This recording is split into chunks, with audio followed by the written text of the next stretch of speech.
நீங்க கவனிச்சு பாத்தீங்கன்னா நிறைய விலங்குகள் நகரத்திலிருந்து அப்புறப்படுத்தப்பட்டிருக்கு. ஃபார் எக்ஸாம்பிள் பன்றிகள் நகரத்துல நிறைய உண்டு முன்னால. ஓகே, கழுதை இப்ப எங்கேயாவது பாக்குறீங்களா? அதெல்லாம் வெளியில அனுப்புனப்ப யாருமே ரைஸ் பண்ணவே இல்லையே. வாங்குற காசுக்கு மேல கூறாடா கொய்யா. போடா கொய்யால காசாடா முக்கியம், கூவல் தான்டா முக்கியம்.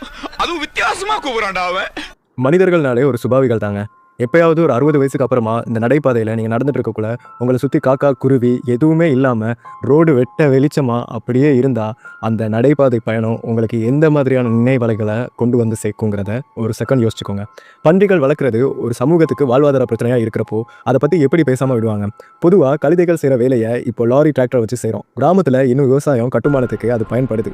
இந்த கேள்வியை இவர் அரசாங்கத்துக்கிட்ட தாங்க கேட்டிருக்கணும். இத்தனை 1000 வருஷமாக நாய்கள் மனுஷங்க வாழ்கிற சமூகத்தில் ஒரு பகுதியாக இருந்திருக்கு. அதை சமூகமயமாக்கப்படாமல் கூண்டுக்குள்ளே வளர்த்து ஒரு நோய் பரவிச்சுன்னா என்ன பண்ணுவாங்க? கூண்டோட கொல்ல தான் முடியும். இந்த காப்பகங்களே லாப நோக்கத்துக்காக பண்ணப்படுற விஷயம் தாங்க. அரசாங்கம் அப்படின்னாலே மக்கள் பிரதிநிதிகள் போல இவங்க இந்த விஷயத்தில் முட்டு கொடுத்து பேசிட்டு இருக்காங்க. அப்படி இருந்துச்சுன்னா இந்த ரேபிஸ் நோய்க்கு ஃப்ரீயாக இவங்களுக்கு வேக்சின் கொடுக்கறதுக்கு வக்கு இருக்கணும். எல்லா நாய்களையும் காப்பகத்தில் பாதுகாக்கிறத விடவும் செலவு குறைவு தான். ஆனால் இந்த யோசனையை யாராச்சும் சொல்லுவாங்களா இல்லாட்டி நடைமுறைப்படுத்துவாங்களான்னு எல்லாம் தெரியாதுங்க. இப்படி பண்ணி இவனுங்க எல்லா நாய்களையும் மோசமான நோய்களை பரப்புற லேப்புக்கு விற்றா கூட ஆச்சரியப்படுறதுக்கு இல்லை. இல்லீகல் லேப் டெஸ்டிங் இன்னுமே நடைமுறையில் இருந்துக்கிட்டு தான் இருக்குது. அது வேறு நோயாக பரவிச்சுன்னா நமக்கும் இதே ஐசோலேட் தாங்க அரசாங்கத்தோட தீர்ப்பு. இவங்க மனித நேயம்னு கூலி தொழிலாளி பற்றி பேச முன்னாடி உயிர் நேயம் பற்றி புரிஞ்சுக்காம மனுஷங்களுக்குள்ள மட்டும் ஜாதி பார்க்குற மாதிரி நேயம் இருந்துக்கலாம்னு பேசுறது எந்த விதத்தில் சரியாக இருக்கும்னு எனக்கு தெரியலைங்க. நாய்களோட பின்னாடி வெறி வெடிச்சு பண்டிகை கொண்டாடுறப்போ அந்த வீடியோ வந்தால் ஆஹா ரியாக்ட் போட நல்லா இருக்குது. நம்மளை கடிச்சிட்டா அதுதான் நமக்கு பெரிய பிரச்சனையாக இருக்குது.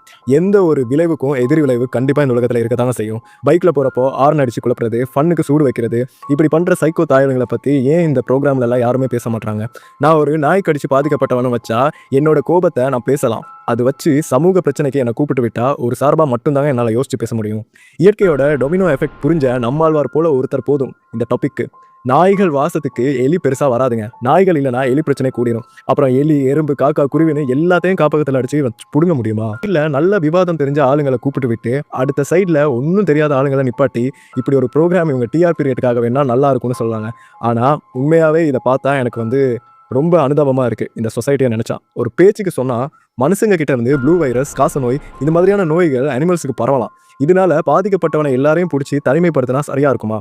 அப்போ மனித உரிமை மீறல் பேசுகிறோம், இங்கே மட்டும் நொட்டிட்டு போயிடும். இதுவும் ஒரு விதமான அரசியல் தந்திரம் தாங்க. எந்த ஒரு அரசியல் நகர்வுமே சாமானிய மனிதனோட தனிப்பட்ட நன்மைக்காக எடுக்கப்படுறது கிடையாதுங்கிறத நம்ம புரிஞ்சுக்கணும்.